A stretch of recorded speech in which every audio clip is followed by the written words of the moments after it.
تیمم کے متعلق فقہی احکام۔ جس کا وضو نہ ہو یا اسے نہانے کی ضرورت ہو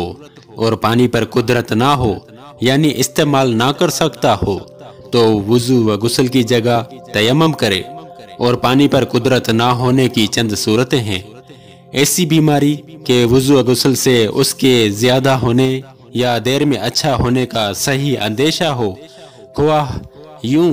کہ اس نے خود آزمایا ہو کہ جب وضو یا غسل کرتا ہے تو بیماری بڑھتی ہے، یا یوں کہ کسی اچھے لائق حکیم نے جو ظاہراً فاسق نہ ہو کہہ دیا ہو کہ پانی نقصان پہنچائے گا،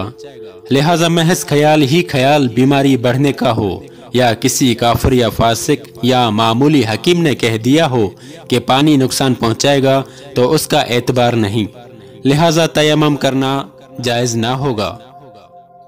چاروں طرف ایک ایک میل پانی کا پتہ نہیں،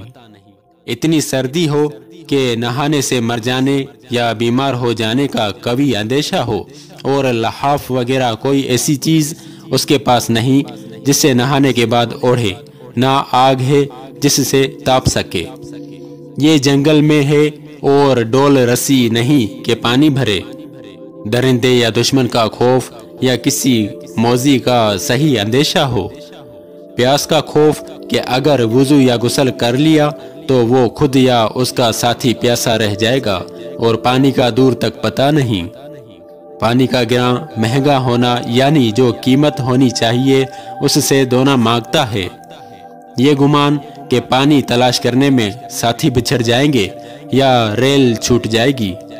یہ گمان کہ وضو یا غسل کرنے میں عیدین کی نماز جاتی رہے گی، جو شخص میت کا ولی نہیں اسے نماز جنازہ فوت ہو جانے کا خوف ہو۔